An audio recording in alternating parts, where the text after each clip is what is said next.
Estamos muy emocionados porque el Señor ha bendecido tanto hasta aquí nos ha traído Jehová, ¿verdad que sí, Cicely? Soy Dalia Dinsi y en esta oportunidad quiero decirte desde ya, busca tu Biblia porque vamos a estar estudiando Apocalipsis en esta hora y vamos a entrar al capítulo 3 continuar en Apocalipsis capítulo 3. Pero no soy yo la que va a presentar, ¿verdad, Cicely? ¿Quiénes tenemos Aquí con tenemos nosotros? Dos invitados. Sí. Se encuentra con nosotros el pastor Carlos Muñoz, mi esposo, Sí. y Maranata. Maranata. y el pastor Héctor Delgado también. Maranata también. Amén. Cristo viene. Cristo Amén. viene. Amén. Amén. Así es. Eso es lo que significa Maranata. Maranata. Cristo viene. Amén. Bueno, amigos, hemos dialogado. Bueno, voy a dejar, Cicely, ¿por qué tú no nos dices de cuáles iglesias hemos hablado ya? Bueno, hemos estado hablando acerca de Éfeso, Éfeso. Esmirna, Pérgamo, Teatira y ahora nos toca No, acabamos. Y Sardis. Sardis el programa anterior y ahora empezamos con Filadelfia. Filadelfia, amor, sí. La iglesia en lo del que amor. hemos hablado hasta ahora, ¿cómo tú ves el panorama de las iglesias? O sea, ¿cómo percibes lo que Cristo nos está diciendo? Bueno, yo he visto que poco a poco el Señor, no sé por qué, pero todo el capítulo 1, donde se mencionó cómo era Cristo, su descripción en cuanto al santuario, y las iglesias también tienen algo con eso. Es como si Dios nos estuviera llevando a poder entender un panorama mejor de lo que viene, pero siempre con Él adelante, siempre con la esperanza y con la fuerza que Él nos va a dar para poder soportar, pero también que la maldad va aumentando. ¿Verdad? Así es. Y que va a llegar un punto ahí en que ya no más misericordia. Sí. Y vamos a ver más adelante cuando toquemos Daniel capítulo 8, donde se habla del mismo sistema, de lo mismo que está ocurriendo en las iglesias, donde un ángel le dice en Daniel capítulo 8, versículos 13 y 14, dice, ¿hasta cuándo durará la visión? ¿Hasta cuándo Dios va a permitir que Jezabel y que Balaam y que los Nicolaitas, hasta cuándo Dios va a permitir que se sigan levantando esto? Dice, hasta 2300 días. Amén. Sí, amén.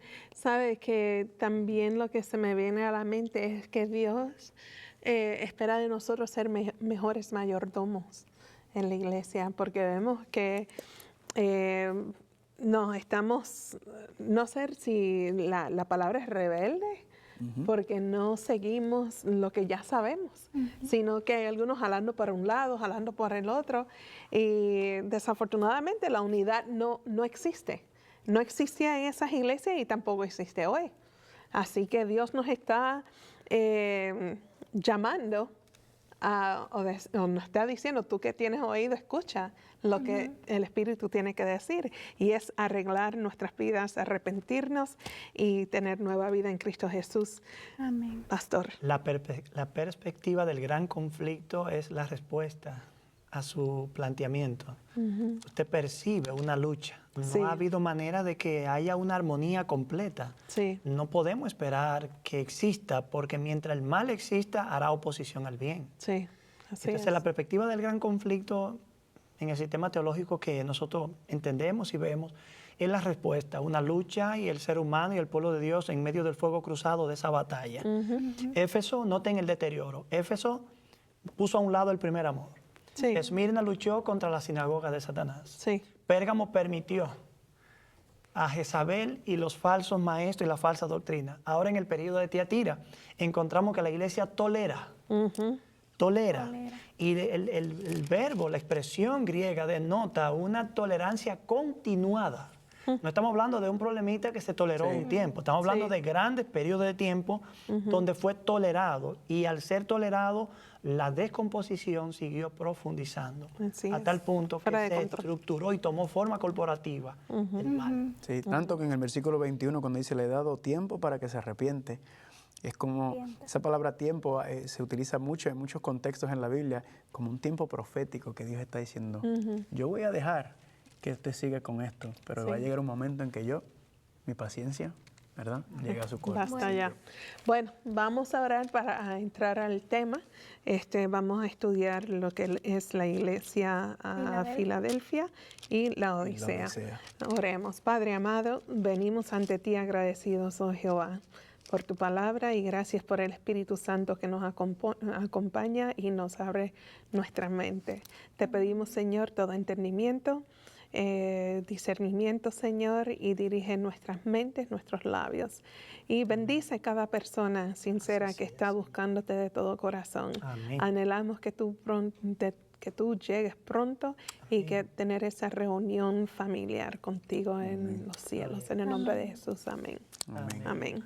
Y La iglesia de Filadelfia está capítulo 3 de Apocalipsis, versículo 7. Versículo 7. Y partiendo de esa misma oración que tú estás diciendo, Filadelfia, ¿verdad? Me gusta el nombre de Filadelfia.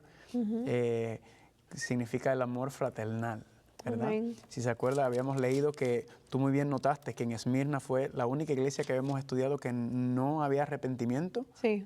Filadelfia es la otra iglesia, ¿verdad? Sí. Filadelfia es la otra iglesia que su condición, vamos a ver, es una condición que a Dios le gusta. Ujú.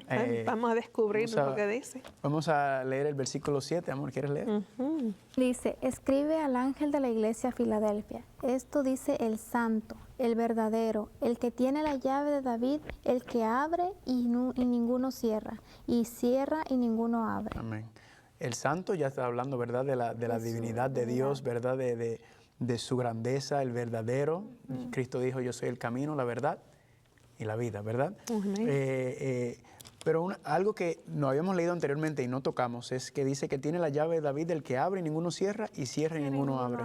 Eso lo habíamos visto también cuando estamos en el capítulo 1 y después que nos pasamos como que no lo tocamos, porque es que hay tanta información, ¿verdad? Sí. Si fuéramos a ir palabra por palabra, versículo por versículo, estuviéramos aquí por el resto de la eternidad. Y lo tendremos. La llave de David, el que abre y ninguno cierra, y cierra y ninguno abre. A ver, ¿qué entienden con ese concepto? ¿Qué están viendo con ese concepto de que abre y cierra y ninguno? Está cerrado. O sea, no sé qué explicar de ese mensaje. Entonces necesitamos abrir una ventanita para que Dalia pueda entender con esta llave de David. Es la iglesia de la oportunidad. Es la iglesia que tiene acceso a una luz especial que no quiso ser guardada por la iglesia anterior. Okay. Es el momento de la oportunidad, pero es el momento también de tener acceso a la sala del trono de Dios para formar parte de un ministerio que ahora Aquí entra. nos estamos moviendo del lugar santo al lugar santísimo. Bueno, en el contexto de la doctrina del santuario que permea y contextualiza todas las revelaciones del Apocalipsis, es inevitable que tenemos que pasar por un elemento que será comentado más adelante. Exacto. Abrir y cerrar tiene que ver con dos ministerios, aparte de las oportunidades propias que se abren ante la iglesia en términos de luz y oportunidad de recomenzar, relanzar el programa Reiniciar. evangelístico. Exactamente. Y como dice en el capítulo 4, vamos a ver cuando toquemos el tema del trono de Dios, dice que vio en el cielo una puerta abierta, ¿verdad? O sea que entonces Cristo está diciendo, yo ahora voy a empezar como quien dice una nueva etapa, ¿verdad? Algo especial va a empezar y esta iglesia de Filadelfia entonces es la iglesia como quien dice que está en esa etapa cuando se abre esa nueva puerta y cuando se empieza a dar esa nueva oportunidad, como mencionó. Vamos a seguir leyendo, versículo 8, amor. 8 y 9, lee. Yo conozco tus obras. He aquí, he puesto delante de ti una puerta abierta, la cual nadie puede cerrar, porque aunque tienes poca fuerza, has guardado mi palabra y no has negado mi nombre. He aquí, yo entrego de la sinagoga de Satanás a los que dicen ser judíos y no lo son, sino que mienten. He aquí, yo haré que vengan y se postren a tus pies y reconozcan que yo te he amado. Por cuanto, ¿sigo? Sí. Por cuanto has guardado la palabra de mi paciencia, yo también te guardaré de la hora de la prueba que ha de venir sobre el mundo entero, Amén. para probar a los que moran sobre la tierra. He aquí, yo vengo pronto, retén lo que tienes para que ninguno tome tu corona. Okay. Amén. So, aquí entonces si vemos, cuando empieza entonces inmediatamente el concepto que estaba diciendo Héctor, ¿verdad? Aquí que ha abierto una puerta a la que nadie puede cerrar, ¿verdad? Que aunque Cerrar, tiene perdón. poca fuerza, ha guardado mi palabra y no has negado mi nombre. Es como si estuviera, ¿verdad? Tomando... Tratando de recuperar. ¿no? Como si hubiera estado encerrado, como si hubiera estado aguantado y ahora de momento Quiere explotar. sí, Reventar. está agarrando fuerza, ¿verdad? Entonces vemos esa relación entre esa puerta nueva. Parece que cuando ve esa puerta nueva abrir, como que tomando nuevas fuerzas, también dice, oye, espérate un momento, que aunque estamos viendo lo que ha estado pasando últimamente, estamos viendo los ataques, la persecución, la apostasía, pero ahora está diciendo, mira, Dios no ha terminado de revelar.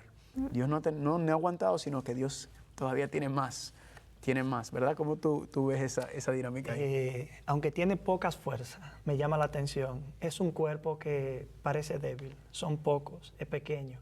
No parece tener la más mínima posibilidad de sobrevivir a los eventos que conforman ese periodo de la iglesia. Pero está dispuesto a guardar, está dispuesto a cumplir. Dios le dice, yo conozco lo que ocurre, yo sé tu incapacidad para cumplir la misión al nivel que debería ser cumplida, pero hay una voluntad en ti, una voluntad dispuesta, entonces yo estoy ahí, yo te voy a apoyar. Vamos a abrir una puerta ante ti que te dará acceso a algo que te dará poder para realizar lo que con la poca fuerza que tiene no lo puede hacer. Gloria a Dios. Y ahí vuelve entonces a mencionar en el versículo 9 la sinagoga de Satanás, ¿verdad? Ya hemos visto sinagoga de Satanás, el trono de Satanás, las profundidades de Satanás. Los judíos que no lo son. Los judíos que no lo son. Eso también entonces nos lleva también a lo que estaba pasando en la iglesia de Esmirna, ¿verdad? Regresa nuevamente haciendo énfasis y ahí vemos que no hubo corrección con Esmirna ni con Filadelfia, ¿verdad? Dios está diciendo, y ahora que vengan y se postren a tus pies y reconozcan que yo te he amado. Lo que fueron estos elementos de oposición en términos históricos, estos personajes representaron los elementos de oposición. Falsos creyentes que de pronto se hacían pasar por creyentes verdaderos, pero no representaban realmente los intereses del reino. En el periodo que la iglesia ahora de Filadelfia representa, nos encontramos con lo mismo. Una serie de elementos que tratan o de momento forman parte de la experiencia, pero realmente no son parte de ellos, no asumen la responsabilidad de la luz que trae esa puerta que ha sido abierta. Y por cuanto has guardado la palabra de mi paciencia, yo también te guardaré de la hora de la prueba que va a venir ¿sobre quién? Sobre el mundo entero para probar a los que moran sobre la tierra. Entonces podemos relacionar, cuando lo leemos así. Ese fue el versículo 10. Ese fue el versículo 10. Que cuando entonces esa puerta nueva se abre, cuando entonces ese grupo, ese remanente toma fuerzas, ¿verdad? La sinagoga de Satanás tendrá que reconocer, ¿verdad? Tendrá que darse cuenta de lo que está pasando en algún momento. Dice que va a reconocer que ese pueblo, aunque también martillado, también señalado, también apuntado, Dios dice que reconozcan que yo los he amado. ¿Por qué? Porque va a haber una prueba que yo voy a traer sobre el mundo entero. Y los que van a sobrevivir esa prueba son aquellos, como lo estoy analizando, son aquellos que caminan por esa puerta, ¿verdad? Son aquellos que no se quedan mirando, sino que atraviesan esa puerta, entran a esa puerta, están entrando, entonces están aceptando esta nueva luz que yo le estoy dando a mi pueblo, ¿verdad? Sí. Y Dalia, ¿usted recuerda algún momento en otro de los programas cuando usted nos hizo referencia al rapto secreto? Ah, sí. Bueno, pues este pasaje es muy popular dentro de ese sistema de creencia. Oh, sí. Claro, te guardaré de la hora de la prueba. Para ese sistema de creencia implica que el pueblo de Dios será retirado de la tierra y no pasará por la prueba. Sí, sí, sí. Pero eso entra en conflicto con todos los escenarios en los cuales el pueblo de Dios se ha visto envuelto en situaciones complejas de persecución y Dios siempre los ha guardado. Así que eso no es bíblico. No es bíblico. El rapto, como decía Carlos, en el sentido de un pueblo que será tomado en ocasión de la segunda venida, inevitablemente es bíblico, es verdadero, Sí. pero que sea tomado en forma secreta, inadvertida, para permitir entonces que ocurran una serie de cosas mientras otro grupo religioso ocupa el lugar que la iglesia ya tiene, realmente entra en conflicto con una serie de evidencias bíblicas. Dios guardará a su pueblo en medio de la prueba.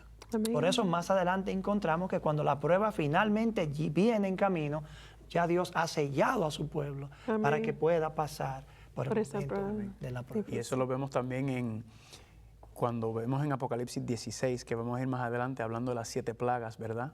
Que el concepto es, no vamos a estar aquí, ¿verdad? La iglesia no va a pasar, pero el concepto de las 7 plagas de Apocalipsis 16 viene de Egipto, ¿verdad? Y nos preguntamos, cuando Dios derramó las plagas sobre Egipto, ¿Dios sacó al pueblo? No. Dios mantuvo a su pueblo, pero los guardó. En medio de esta prueba, en medio de esta persecución, Dios cuidó y protegió a su pueblo. Y después, ¿qué hizo? los sacó de Egipto, los pasó por el Mar Rojo y los llevó, Libertad. ¿verdad?, a la libertad. Amén. El mismo concepto, el que estamos viendo aquí. Por eso dice en el versículo 11, aquí yo vengo pronto, retén los que tienes para que ninguno tome tu corona, ¿verdad? Aquí nuevamente nos está diciendo que tiene una corona para nosotros. ¿No? ¿Tú ibas a decir algo? Sí, también en que todas las iglesias Dios les dice como sé paciente, tranquilo, ya pronto, y aquí como que en Filadelfia se junta todo y dice ya va a venir ese momento en el que ya no vas a tener que esperar más. Filadelfia, verdaderamente vemos que Cristo tiene un cuidado muy especial con ella, ¿verdad? Como la forma en que le habla es como que con mucha ternura, como quien dice, como si fuera un bebé recién nacido. Pero parece ¿verdad? que fue una buena iglesia. Sí. Es un grupito laborioso. Sí. Es como su bebé recién nacido, como quien dice, como que le está protegiendo, diciendo, mira, esto es lo que va a venir. Pero nuevamente, Vamos ¿verdad? rumbos al hecatombe, pero yo estaré ahí. Sí. El sí, que sí. antes fue, Padre protector. ha de venir, será. Sí. Amén, amén. Yo he encontrado dentro de los estudios que he hecho que esta etapa de Filadelfia, hablando históricamente, se encuentra aproximadamente entre el 1798 al 1844. Como que eso hubo una época, un gran despertar, un reavivamiento especial que Dios estaba preparando para lo que vendría, porque ya cuando entremos en la Odisea ahora, estamos hablando ya de la última, ¿verdad? Con este periodo eclesiástico estamos pisando terreno en la etapa del surgimiento del remanente. Amén. Así es. Disculpa, los años que... Del 1798 al 1844. Permítame hacer una aclaración sobre las fechas que hemos estado dando. Sí, Nosotros hemos utilizado algunas fechas como para enmarcar, ubicar a las personas en etapas. Más o menos. Pero es evidente que las fechas, un evento, un problema en la iglesia no ocurre en un año. Una etapa en la iglesia no termina en un año y luego al iniciar el nuevo año inicia otra nueva etapa. Es evidente que no, pero estos periodos nos sirven de indicadores que nos señalan que por momentos la profecía nos coloca en periodos de tiempo específicos y esos indicadores de tiempo, esas fechas, nos permiten a nosotros colocarnos en periodos y etapas transitoriales de un momento a otro. Sencillamente esas fechas son aproximadas. Sí. Estamos hablando de cosas que en ese entorno estaban ocurriendo y que se ajustan al criterio bíblico. Muy bien. De hecho, Carlos, tengo un dato muy interesante aquí que me gustaría compartirlo. 1844, que es el año del despertar adventista, no es solo un año en el que ellos estuvieron absortos, imbuidos de una expectativa del retorno de Jesús. Dice que la misma fiebre se apoderó también de los judíos y los musulmanes. En el judaísmo, el renacimiento del judaísmo europeo a través del hasidismo incluía una predicción de la venida del Mesías, según el calendario de ellos 5603, que coincidía con el 1843-1844. Dentro del mundo islámico ocurrió un detalle interesante. Los Bahá'í arribaron a una conclusión similar. Ellos dijeron que había la bat o la puerta, según ellos dicen, se abriría al imán oculto, es decir, a ese Mesías o Redentor que vendría. Y la fecha en la que se estaban manejando precisamente era 1843, 1844. Es evidente que lo que estaba ocurriendo en el escenario histórico, profético, los cambios, era una época transitorial muy importante. Aún los que no eran cristianos, aún los que no eran guiados por la revelación bíblica, incluyendo el Antiguo y el Nuevo Testamento, como estos dos grupos que acabamos de mencionar, percibieron un fenómeno que no pudieron dejar de notar y tratar de enganchar con sus expectativas escatológicas. Y obviamente Dios se estaba moviendo y en ese despertar espiritual y religioso, Dios estaba invitando a considerar la propuesta cristiana del movimiento milerista para esa época. Amén. Todo esto para digerir ahora mismo. Tremendo. Estamos calentando los motores. Así es. Amigos, vamos a una pausa porque queremos presentarles la oportunidad para que ustedes sean parte del programa enviando sus preguntas, dudas y comentarios. Ya regresamos. Si tiene preguntas, dudas, comentarios, escríbanos a sess@3abnlatino.tv o 3 ABN Latino, P.O. Box 220, West Frankfort, Illinois, 62896. Y recuerde, invite a sus amigos a ver el programa Salvación en Señales y Símbolos. Bueno, amigos, qué bueno que están siguiendo la programación. Continuamos el estudio de la iglesia Filadelfia en el capítulo 3, versículo 7. Hemos leído hasta el 11, ¿verdad? Sí, hasta el 11. Muy bien. Así que terminamos con He aquí yo vengo pronto. Amén. Retén lo que tienes para que ninguno tome tu Corona. corona. Quería comentar que quizás las personas que nos están viendo están diciendo, "Vea, ¿de dónde sacan esta gente esta fecha? 538, 1798, 1844. Como habíamos hablado anteriormente, lo que estamos haciendo con las iglesias es tirando el piso, ¿verdad? Tirando el fundamento. Más adelante, cuando entremos en el asunto de los 3 años y medio, 1260 días, ahí esto se va a concretar. Así que para que las personas que nos están viendo, ¿verdad? Digan, pero ven acá, todo esto recuerda que repite y amplía, para que ellos sigan sintonizándonos, para que sigan viendo que nosotros, cada de esto se va a ir confirmando con las fechas históricas, con los eventos históricos. Por ejemplo, Héctor mencionó lo que estaba pasando en el 1844. Es interesante, también hizo un estudio, cuando tú miras los movimientos que se levantaron alrededor de ese tiempo, no solo los Bahá'í, ¿verdad? Mencionaste los Bahá'í, se menciona las iglesias mormonas, la iglesia, los testigos de Jehová, el pentecostalismo, se levantan muchos movimientos alrededor de este tiempo, el comunismo, Charles Darwin. O sea, esta fecha de 1844 es una fecha muy especial, claro, proféticamente, pero también terrenalmente, como quien dice, de tantas cosas que estaban pasando a la misma vez. Y vamos a ver más adelante cuán especial es y cómo podemos, entonces ahí ligamos nuevamente, ¿verdad? Lo horizontal con lo vertical, diciendo, ¡pum! Mira Dios como puso su dedo aquí, cómo está dirigiendo su pueblo. Claramente, ¿verdad? claramente marcado. Esa puerta que abrió, esa nueva puerta que abrió Dios diciendo, mis hijos, ahora es tiempo de dar el próximo paso, ¿verdad? Pero el enemigo no se rinde. El enemigo viene, dice que anda como león rugiente, ¿verdad? Y en Apocalipsis capítulo 12 dice que viendo que fue echado, dice que ahora está con más ira porque sabe que le queda poco tiempo. Ese concepto de abrir una puerta y cerrar en el contexto del santuario, que hemos dicho que es el marco de referencia de las visiones del Apocalipsis, es interesante. Precisamente cuando estudiamos la economía del santuario encontramos que habían 2 ministerios, uno que se realizaba en el lugar santo y uno que se realizaba en el lugar santísimo. Para esta época transitorial del tiempo del fin, en el que este periodo eclesiástico ya nos deja de pie, es obvio que se está produciendo un desarrollo en el plan de la redención, según las profecías que más adelante podremos también puntualizar en otros contextos específicos. El ministerio de Cristo ya no empieza a concentrarse, no se queda concentrado donde están los candelabros, sino que pasa al lugar santísimo. Quizás mucha gente diría, ¿qué es eso? El lugar santo, el lugar santísimo. Son los 2 lugares, pero esos 2 lugares representan 2 campos, 2 ámbitos de acción del plan de la redención. Ahora, con una puerta que se abre y una que se cierra, es el paso de una etapa a otra. Y con eso entramos a lo que es la etapa del fin.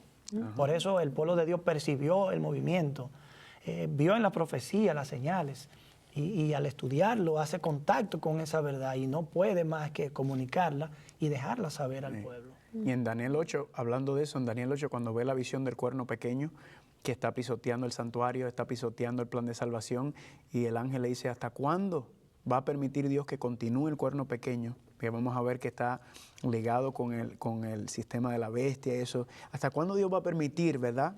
Ligado con Jezabel, con todo esto que estamos diciendo. Y le dice, esto es hasta el tiempo del fin, ¿verdad? Cuando esto empiece es que Dios le va a poner fin, en el sentido de que Dios va a levantar, lo que está diciendo aquí, va a levantar un pueblo que va a salir a predicar este mensaje final. Así que es sabroso. Vamos a terminar con la iglesia de Filadelfia, ¿verdad? Versículo 2 y 13. La promesa. Amor, ¿quieres leerlo? Ok, dice, al que venciere yo le haré columna en el templo de mi Dios, y nunca más saldrá de allí, y escribiré sobre él el nombre de mi Dios y el nombre de la ciudad de mi Dios, la nueva Jerusalén, la cual desciende del cielo de mi Dios, y mi nombre nuevo. Muy bien, entonces nuevamente el que venciere, el que perseverare, el que siga fiel, el que se mantenga, yo lo haré columna en el templo de mi Dios, ¿verdad? La columna entonces, como habíamos hablado sobre el templo, habíamos mencionado la columna del templo. ¿Qué es lo que hace la columna en un templo? Sostiene la estructura. ¿Verdad? Me acuerdo que habíamos leído sobre la piedrita, ¿verdad? Que decía Pedro que seríamos piedritas, ¿verdad? Entonces está diciendo que nosotros seremos como los embajadores, los representantes, los que vamos a mostrar al mundo, es decir, mira, Dios puede sostener a su pueblo, Dios puede mantener a su pueblo. Nosotros somos la columna en ese contexto. El fundamento es Cristo, ¿verdad? Sí. Pero dice que nos hará columna en el templo de Dios. ¿Tú tienes algo ahí para añadirle a...? Sí, estoy mirando el texto y me gozo en lo que el texto dice. Cada promesa nos deja de pie en la eternidad. Amén. Y cada promesa contempla elementos distintos que van como completando todo un cuadro de bendiciones inimaginables que conformará la existencia de los redimidos en la tierra nueva. Muchas personas han creído que la vida en la eternidad será una vida aburrida, monótona, en la que con 2 alitas, quizás un roncito de luz en la cabeza. No me puedo imaginar. Los santos van a vivir una vida tranquila. No. Es inestimable lo que viene. Le voy a dar una clave aquí, quiero compartirla. Cada expresión en el Apocalipsis hay que notarla bien. Por ejemplo, le haré columna en el templo de mi Dios, pero eso está acompañado y nunca más saldrá de allí. Y nunca más saldrá de allí significa que nunca más el pecado volverá a existir.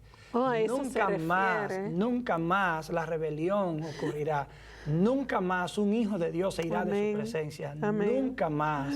Nunca más querremos estar fuera de la presencia de Dios. Ser hecho columna en el templo de mi Dios es establecerlo allí en la eternidad, en la vida para santa, siempre. Inmortal, y ser feliz para siempre. Amén.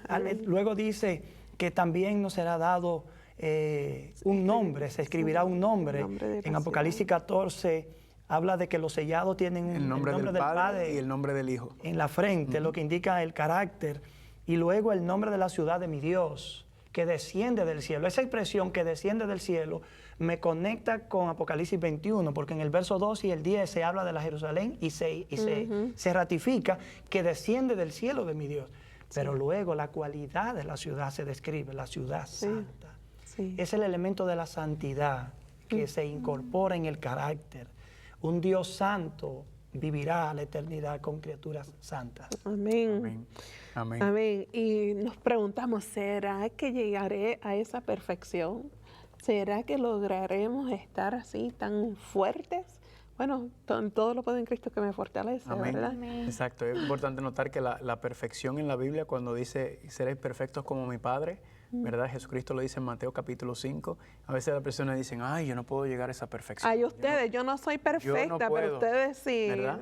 Pero luego nos dice, cuando sigues estudiando el mismo contexto, dice que ser perfecto es ser misericordioso, ¿verdad? Ser bondadoso. O sea, son los atributos de Dios los que el Espíritu Santo va a ir renovando en nosotros, que son los que nos van a reflejar. Y la perfección, de hecho, no es un estado, sino es un camino. Sí. El perfecto es Cristo, pero nosotros vamos en ese proceso, ¿verdad? Vamos caminando. ¿Y por qué? Por lo que está diciendo aquí, es lindo. Nosotros no, con la mente que nosotros tenemos, nosotros no podemos vivir en la presencia de Dios ahora mismo. Todavía hay demasiado egoísmo, todavía hay demasiado orgullo. Y por eso Dios nos está dando la oportunidad aquí en esta tierra para Él santificarnos, para limpiarnos, para purificarnos, para prepararnos para vivir en su presencia. Y contrario a Adán y Eva que estaban allí, y se salieron, ¿verdad? La Biblia contiene algunos casos interesantes. En una ocasión alguien le dijo a Jesús, mira, traje a mi hijo a tu discípulo. Ellos no pudieron. Si tú puedes, haz algo. Y Jesucristo le contestó, según las traducciones, Nueva Traducción Viviente, las versiones modernas, ¿cómo que sí puedo? Sí. Y le hizo una pregunta y le autorizó al demonio salir del muchacho y no entrar en él jamás. Hay cosas que humanamente no se puede. Pero para Jesús no hay cosas imposibles. Cuando habló del matrimonio, los discípulos dijeron, wow, pero si esa es la condición del hombre, conviene no intentar nada. Y dice, bueno, esto no le he dado a todo el mundo, pero lo que es imposible para los hombres es posible para la Dios. santidad. vendrá a la vida de una voluntad dispuesta, Amén. de que Dios haga en ella lo que es imposible para el ámbito humano. Esa es la obra de Dios en el ser humano. Nuestra parte es creer. Creímos ayer, volver a creer hoy. Mañana, volver a creer. Permitir que la fe guíe nuestras vidas, porque la fe es el vínculo que nos une con el poder ilimitado de Dios. Amén. Y ahí las posibilidades son infinitas. Amén. Amén. Y ahora viendo eso, cómo cierra tan glorioso Filadelfia, nos prepara para entrar ¿a dónde? A la Odisea. A la iglesia, la Odisea. La Odisea es la segunda iglesia junto con Sardis que no recibe ningún elogio. Pero Filadelfia fue, junto con Esmirna, la que no única. recibió una crítica. Exactamente. Así que ahora vamos a estudiar el mensaje de la Odisea, que es candela pura, ¿verdad? Como decimos nosotros. Sí, pero el 13 yo sé que ya sabemos lo que dice, pero... Oh, el que tiene oídos. El que tiene Oiga oídos, lo que el Espíritu oiga lo dice a que la el iglesia. Espíritu. Amén. ¿Quién tiene oídos aquí? ¿Usted tiene Todos oído? tenemos. Yo ¿Usted tengo tiene? oídos. Entonces, Y dos y tenemos buenos dos. oídos. Escuche y guarde. Amén. Y el sordomudo que diga que no tiene oído, va a decir, bueno, han habido Biblias para ellos poder leer y también estudiar. Y sí existen, hay ministerios que Se dedican a eso. Se dedican a, sí, a los Así es. ciegos, a Hay todo el para mundo. todo el mundo. Amén. Así es, nadie es exclusivo. Vamos al versículo 14, la introducción en la iglesia de la Ok. Odisea. amor. La ¿Pueden Odisea. leer? Y escribe al ángel de la iglesia en la Odisea: He aquí el Amén, el testigo fiel y verdadero, el principio de la creación de Dios, dice esto. Muy bien, entonces aquí nos introduce Cristo y nos dice el amén, el testigo fiel y verdadero y el principio de la creación. El amén, ¿qué significa amén? Así sea. Que es Así es, Verás. ¿verdad? veraz, es Así es, verdadero, es es verdad. completo, es acertado, no hay desviación, es verdad firme. El testigo fiel y verdadero, habíamos hablado ya del testigo fiel y verdadero, ¿verdad? Cristo como el representante, a lo mejor el representante genuino de la divinidad de Dios que vino a la tierra a estar con nosotros, y también el principio de la creación. Creo que habíamos hablado, ¿verdad?, un poco sobre ese concepto de Cristo como principio, ¿verdad? Esa palabra ahí, principio de la creación, es una palabra interesante porque me he encontrado con personas que a veces leen aquí y dicen, ahí dice que Cristo es el principio de la creación como si Él fue el primer ser creado, ¿verdad? Pero la palabra principio que aparece ahí es la palabra ark, ¿verdad? Que significa el jefe, el comandante, el capitán de la creación. Entonces, cuando lo vemos en ese contexto, el principio de la creación o el gobernante o el jefe o el capitán de la creación nos está diciendo que Él es el creador. Él es el Creador. creador.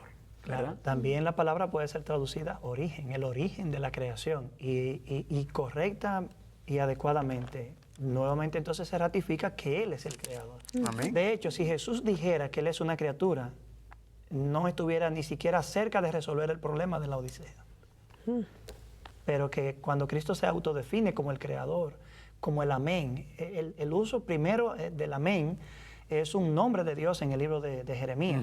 Exactamente. Como el santo en Isaías es el nombre por excelencia de Dios, Sí. no permite que si Él es el amén, luego sea una criatura. Si es el Dios del amén, el Dios veraz, no puede ser una criatura y Dios a la vez. De manera que está limitada la expresión al significado de origen. También es interesante que nuevamente Jesús asume títulos que están en armonía perfecta con lo Con que él. va a abordar luego. La Odisea es una iglesia que responde, es una iglesia respondona, contestadora. El Señor señala una situación y ellos replican. Siempre como desviando la atención, pero el Señor, espérate, la trae aquí de vuelta y dice, no, espérate, es aquí. Sí. No, pero no, espérate, aquí. Aquí. Vamos a resolver esto aquí, Dije en esta que aquí. condición. Sí. Amén. Y dice, quería compartir un versículo, Colosenses capítulo 1, versículo 16, dice, porque en Él, hablando de Cristo, fueron creadas todas las cosas, las que hay en los cielos, en la tierra, visibles e invisibles, sean dominios, sean tronos, sean principados, sean potestados, todo fue creado por medio de Él y para Él. El creador ¿verdad? no puede ser criatura, creación. Y nos dice que qué lindo es pensar eso. Hay veces que quizás hay una persona que nos está escuchando, que está viendo el programa y piensa que no es importante para Dios. Y sin embargo, a mí me acaba de decir Colosenses que Dios te creó con un propósito, ¿verdad? Amén. Nosotros, Amén. Dios nos hizo con un propósito, con una razón. Dice, porque fuimos creados para Él. Sí. O sea, es lindo ver A su imagen fuimos que, creados. que hay una razón, un propósito. Y cuando estudiamos la Biblia en general y también el libro de Apocalipsis, empezamos a ver que Dios nos quiere hablar porque Dios tiene un propósito para nosotros. Dentro de todo esto que estamos estudiando, Dios quiere mostrarnos, yo tengo un plan para ti, Héctor, yo tengo un plan para ti, Idalia, Cicely, Carlos, los que nos están escuchando, yo tengo algo que quiero hacer con ustedes, ¿verdad? Amén. Nuevamente inspirador, ¿verdad? Sí. Cristo con nosotros. Vamos a regresar entonces, que yo fui el que me desvié, disculpe. Apocalipsis capítulo 3. Te emocionaste. Apocalipsis, amor, si Capítulo quieres, 3, versículo 15. lee del 15 al 17, sí, para darle el 15 al contexto. 17. Ok. Yo conozco tus obras, que ni eres frío ni caliente. Ojalá fueses frío o caliente. Pero por tanto eres tibio y no frío ni caliente, te vomitaré de mi boca. Porque tú dices, yo soy rico y me he enriquecido, y de ninguna cosa tengo necesidad. Y no sabes que tú eres un desventurado, miserable, pobre, ciego y desnudo. Uf. Wow. Tremendo. Yo conozco tus obras, que no eres ni frío ni caliente. caliente. Caliente. ¿Cuál es el problema con la Odisea? Que no es ni frío Ni caliente. ni caliente, sino le está diciendo, por cuanto eres tibio, Tibio. te vomitaré de mi boca. Hay unas cosas que a mí me dan asco. Una cosa que me da asco son las cucarachas. Yo no le tengo miedo a las cucarachas, yo le tengo asco a las cucarachas. Sí. Y lo otro que me da a mí son Vómito. el vómito. Yo no puedo ver vómito, yo no puedo oír a alguien vomitando o oler vómito porque a mí me dan ganas de vomitar. Lo Sí, que significa a mí que la también. condición de esta iglesia es que le da asco a Cristo, ¿verdad? Le causa náusea a Cristo, donde Él quiere botarte, quiere sacarte, ¿verdad que sí? ¿Cómo tú ves esa dinámica? La Odisea protagoniza la apatía y la indiferencia espiritual. Y es algo que no se corresponde con la puerta que ha sido abierta de amplia oportunidad y de luz. Esta puerta no fue abierta para que el pueblo de Dios se duerme en sus laureles, sino para que actúe en consecuencia y cumpla la misión. Indiscutiblemente esa es la realidad. Y dice, y la razón por la cual le da náusea está explicado en el versículo 17. ¿Cuál es la razón? Se cree que está Porque bien. tú dices, yo soy rico, y no solamente que es rico, sino que me he enriquecido. En otras palabras, yo a la condición en donde yo llegué fue gracias a mí mismo, ¿verdad? Es una posición como quien dice, yo no necesito de ti, Dios, para llegar a donde yo estoy. Es una condición. Y quizás sabe que no llegó ahí por sus propias fuerzas, pero actúa como si hubiese llegado ahí por su propia fuerza. Y ahí entra la indiferencia y la neutralidad, incluso la ingratitud, de que se niega a reconocer las bondades que Dios ha dado y que le ha dado forma a la vida de este pueblo. Ajá. Y el concepto de yo soy rico, ¿verdad? Lo habíamos visto anteriormente, ¿verdad? Yo soy rico. ¿Quién te dio esa riqueza? Dios le está diciendo a la iglesia. Vamos a ver, cuando terminemos con la iglesia en el próximo segmento, vamos a ver que nos está diciendo, no, tú te crees que eres rico, pero que tú tienes necesidad de mí. Más que nunca ahora creyéndote que tú estás bien, es cuando peores tú estás. Sí. ¿Verdad que sí? Desafortunadamente. Bueno, amigos, ya pronto vamos a tomar una pausa y es para informarles acerca de este programa, los recursos que están disponibles, cómo ver en las otras ediciones del mismo programa, Salvación en Señales y Símbolos. Y hasta ahora, pues, hemos estado hablando de las 7 iglesias. Todavía no hemos terminado, así que no se retiren. Sí tenemos que ir a una pausa, ¿verdad? Así que quédense en sintonía, no cambien el canal, ya regresamos. Para más información de cómo adquirir su copia de la serie Salvación en Señales y Símbolos, llámenos durante las horas laborales al 1-618-627-7021. También puede escribir a 3ABN Latino, P.O. Box 220, West Frankfort, Illinois, 62896. Bueno, amigos, Dios les bendiga. Gracias por continuar sintonizando el programa. Continuamos con el estudio de la séptima iglesia, la iglesia Laodicea, el mensaje a las iglesias de Apocalipsis. Así que si no habían estado estudiando con nosotros, les invito desde ya, busquen sus Biblias o su aparato inteligente donde tienen su aplicación de la Biblia, Apocalipsis 3, y estábamos leyendo el versículo 16, más porque eres tibio y no frío ni caliente, te vomitaré de mi boca. Uf, Ter- ¿por qué? Terrible. Porque tú dices, yo soy rico y estoy enriquecido y no tengo necesidad de nada. Y no conoces que tú eres un desventurado, un miserable, un pobre y ciego y desnudo. ¿Quién nos dice nuestra condición? Nosotros obviamente vamos a estar como dicen en inglés, en denial. Tú sabes, que no vamos a aceptar y es imposible. ¿Perdón? En negación. Sí, en negación. Entonces es imposible que yo esté en esa condición. Quizás tú los percibas así. Pero ¿quién y cómo y cuándo alguien nos puede revelar nuestra condición real? Sí, no, de hecho, sí, cuando leemos esto, automáticamente cada cristiano diría, ese no soy yo. Sí, Y sin embargo, es para nosotros, sí. ¿verdad? Es más fácil ver las fallas en el ojo ajeno, la viga en el ojo ajeno, Sí, sí. la paz en el ojo ajeno. Y por eso dice, pobre, ¿verdad? Porque se cree rico, pero es pobre, ciego, no ve, ¿verdad? Es interesante notar que cuando tú estudias el contexto históricamente, la Odisea, dice que la Odisea era un lugar muy rico, ¿verdad? Era un lugar muy rico y que dice los historiadores que por ahí pasó un terremoto, pero Le eran ofrecieron tan ayuda orgullosos y dijeron, que no no, quisieron ayuda. Dijeron, nosotros nosotros podemos estamos hacerlo bien. solos. Exactamente, ¿verdad? Y desnudo, el concepto de desnudo es un concepto, y creo que es la primera vez que aparece en el libro de Apocalipsis, y el concepto de desnudo nos lleva a Génesis. ¿Verdad que sí? Cuando Adán y Eva dice que moraban en la presencia de Dios, estaban en la presencia de Dios. Dice en Génesis capítulo 2 que Adán y Eva no se daban cuenta que estaban desnudos. ¿Por qué? Porque estaban cubiertos por la gloria de Dios. Amén. Vivían en la presencia de Dios, Dios lo había hecho a su imagen y semejanza, el carácter, Sí.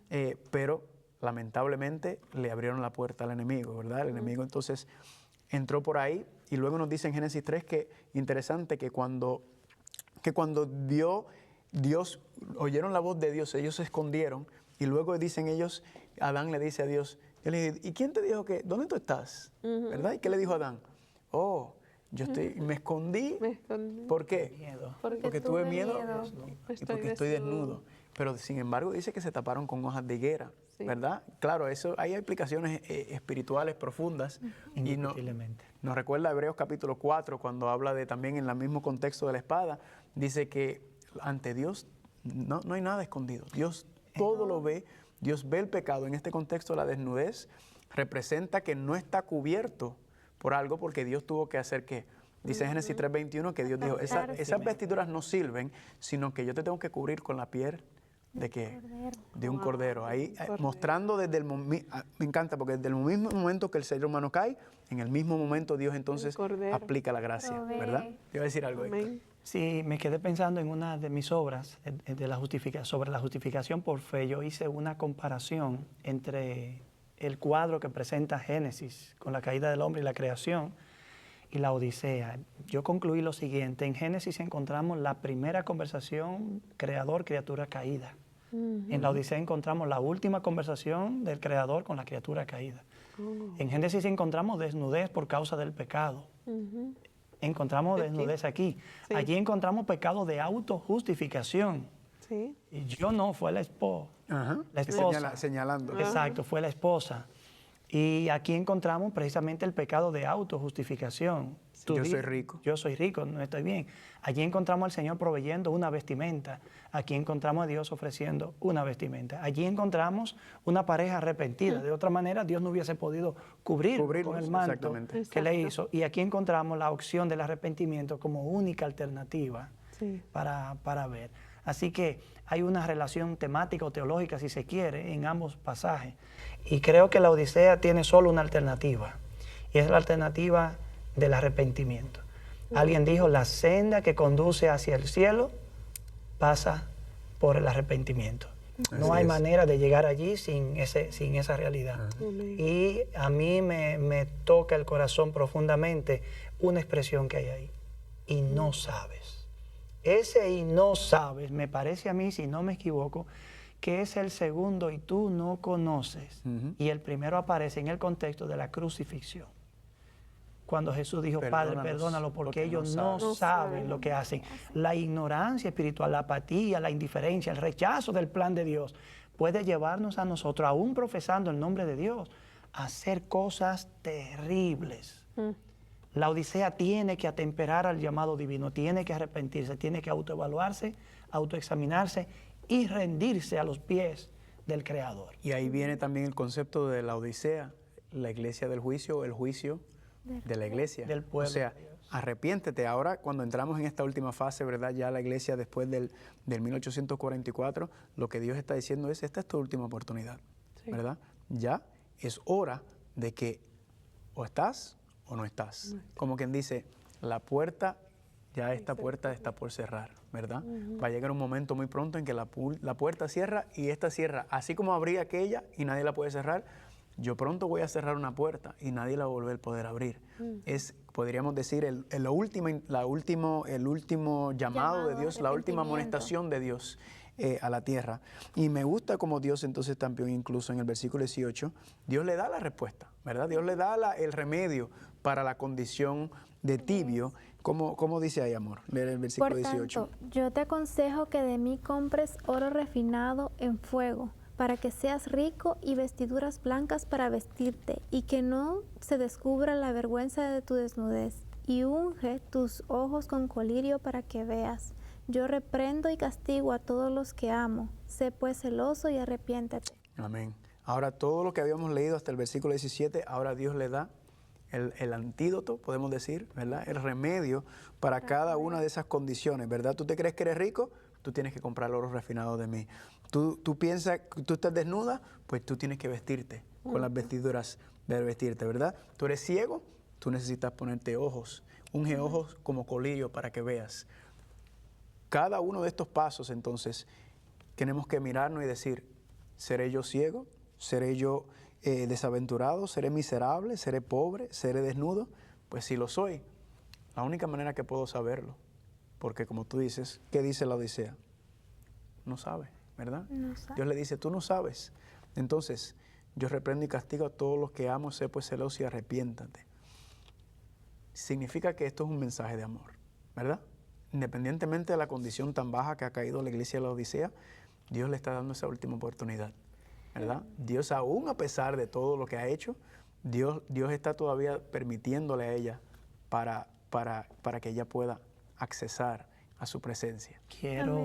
Perdón, iba a decir algo. No, solamente como aquí empezaba a hablar de los consejos, ¿qué quiere decir entonces que compre oro refinado? El oro refinado en fuego. En fuego, ¿verdad? sí, en fuego. Eso hay muchas maneras en la Biblia donde podemos encontrar. El fuego está relacionado con el Espíritu Santo, ¿verdad? Entonces el oro refinado se puede referir a que el carácter que Dios quiere transformar en nosotros, ¿verdad? Quiere pulirnos. Dice que el fuego, ¿qué hace? Purifica el oro y purifica la plata. Entonces ese oro refinado en fuego es lo que Dios quiere hacer para limpiarnos, para purificarnos el carácter. ¿Tú ibas a decir algo, Héctor? Tiene que ver también con la dotación del amor y la fe. Eso es lo que producirá un cambio en la experiencia espiritual de los laodicenses. El hecho de que Dios los llama al arrepentimiento es un indicio de que la condición de la Odisea, por más crítica que se ve, no es irremediable. Si Dios los llama al arrepentimiento, es un indicio de que se puede producir el cambio. El hecho mismo también de que Dios le advierte de que Él corrige, castiga lo que ama. En el libro de Hebreos dice que ninguna disciplina al principio es causa de gozo, pero a la larga genera un espíritu apacible, de quietud y de conciliación. Dios tendrá que tomar algunas medidas y en algún momento, antes de concluir en los minutitos que nos quedan, en otra intervención, yo voy a hacer una propuesta rápida de lo que creo que Dios tendrá que hacer para conquistar el corazón de la Odisea. Quizás, si la apatía y la indiferencia y el orgullo espiritual no permite que sea por la vía fácil, Dios tendrá entonces que recurrir al medio de la vía difícil. Así es. Y oro refinado en fuego para que sea rico. Vestiduras blancas para vestirte. Significa que la Odisea tiene que dejar su prepotencia. Su justicia propia. Su justicia propia, porque al decir vestirte con vestiduras es que Dios quiere cubrirnos con las vestiduras de Cristo, ¿verdad? Recuerden la parábola. Hay un vestido que hay que portar para poder casarnos con el Señor, participar de la boda. La parábola de las bodas. La Odisea es la iglesia que se prepara para la boda del Cordero. Amén. Tiene que apresurarse y colocarse el manto de la justicia, porque de otra manera la justicia propia es un trapo de inmundicia que no permite acceso a la boda del Cordero. Y eso hablando de Mateo 25, también las vírgenes, ¿verdad? Sí. La diferencia entre las vírgenes, la única diferencia es que una virgen, los 5 de las vírgenes tenían aceite extra. O sea, había una preparación extra, había algo especial. Significa que esto no puede venir a la última, uno decir, bueno, como conozco a algunas personas, cuando yo vea los acontecimientos proféticos que vienen, cuando yo vea que estas cosas, entonces yo me voy a apretar. No, ¿verdad? Esto es... Uno se queda dormido sin darse cuenta. Y no solamente eso, que Dios quiere utilizarnos, ¿verdad? Sí, no es solamente por mi propia salvación, sino Dios me quiere utilizar a mí para yo ser una bendición para otras personas, para yo alcanzar a otras personas. Y a veces es hasta egoísta que las personas digan, bueno, pues cuando aprieten las cosas, entonces yo me pongo las pilas. No, porque Dios quiere utilizarte ahora. Será muy tarde. Nadie que hace ese compromiso no funciona. A la larga está atrapado y ya no lo ve. Satanás siempre tiene una estrategia para amortiguar la percepción de los individuos ante el mal.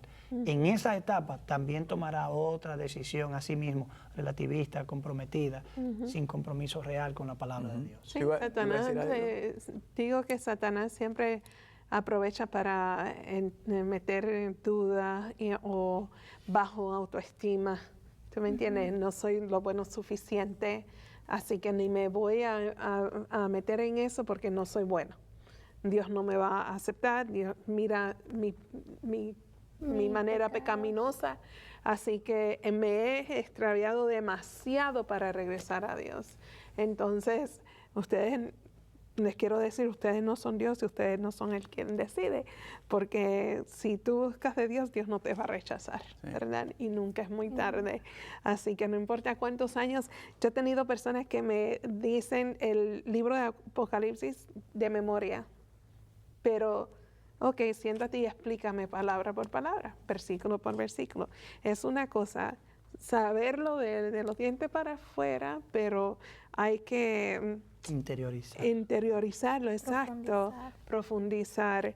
Y la manera en la cual hemos querido presentar el libro de Apocalipsis es una manera respetuosa, pero a la misma vez queremos que todos podamos al nivel a todos niveles que puedan comprender lo que es Apocalipsis. Y vamos a ir terminando con la promesa que Dios le hace. Antes de eso, permíteme sugerir algo. Job parece ser que era el cristiano perfecto, temeroso de Dios y recto. Pero cuando Job termina su prueba, su gran aflicción, termina reconociendo a Dios de una manera que antes no lo conocía. Quizás la disciplina divina será permitirle una prueba a la Odisea, que, valga la redundancia, pondrá a prueba su fe en el Señor, sacudirá los fundamentos de su comodidad egoísta y los dejará a ellos habiendo experimentado un reavivamiento espiritual y una verdadera reforma espiritual. Ungir los ojos con colirio es percibir una necesidad, ver algo que ahora no podemos ver, pero que una vez lo veamos, conectado con Dios, pagaremos el precio. Y quizá la aflicción de Job ilustre la disciplina que Dios utilizará. Dios permitirá una crisis indiscutiblemente y el pueblo de Dios, aunque lo vaya a guardar en ella y a protegerlo, será una crisis que vendrá a ser una prueba real para el pueblo de Dios. Amén. Y con eso vamos a terminar, Sí, leerlos nada 20 más, y 21. porque nos va a llevar para el próximo tema. Sí, sí. ¿Cuál es la promesa? Dentro de los que abren los ojos, los que permiten que Dios los vista, los que compran el oro refinado de Dios, los que permitan que el Espíritu Santo haga la obra.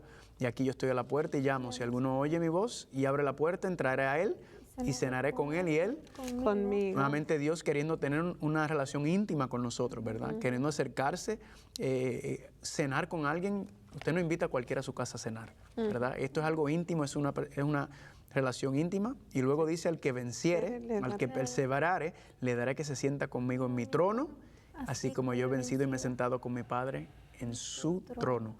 Amén. Ay, ay, ay. Eso es... El que tiene oído, Oigan lo que el Espíritu dice. Yo creo que vamos a dejar esa última parte del trono para el próximo programa, porque ahí entonces en capítulo 4 nos habla del trono de Dios. Bueno, pues necesitamos despedirnos de nuestros amigos en casa por esta oportunidad, por esta hora. El pastor Héctor Delgado, por favor, rapidito. Pueden en Facebook hacer contacto conmigo en Héctor A. Delgado o HAD Libros, o en la página web donde pueden ver los recursos que tenemos a disposición.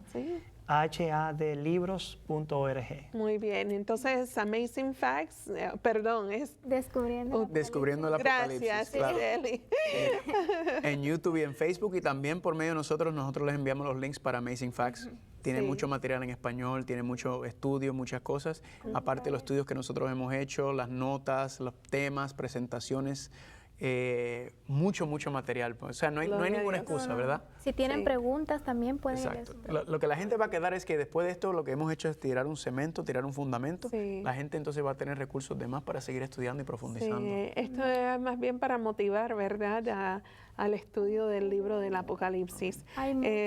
Hay mucho que compartir aún. Apenas estamos entrando al 4º capítulo en el próximo segmento del programa. Y cada vez se pone más profundo. Sí. Y más interesante. Pero es obvio que si lo que hemos hecho sirve de motivación para aprender más, el programa ha logrado su objetivo. Sí, amén. Definitivamente lo ha hecho conmigo. Conmigo también. Sí.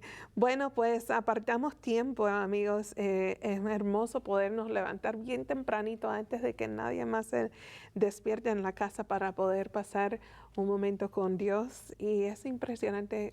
Qué bendición, qué gran bendición es pasar tiempo a solas con Dios. Así que les invitamos no solamente a seguir la programación, en particular este programa, pero también a apartar el tiempo para meditar con Dios, usted y su Dios. Bueno, ha llegado la conclusión de este otro programa. Es el mensaje a las iglesias de Apocalipsis, parte 3, pero ahora ya vamos a nuestros próximos temas y queremos que ustedes no se lo pierdan, así que sigan en sintonía con su canal 3 ABN Latino. Hasta pronto.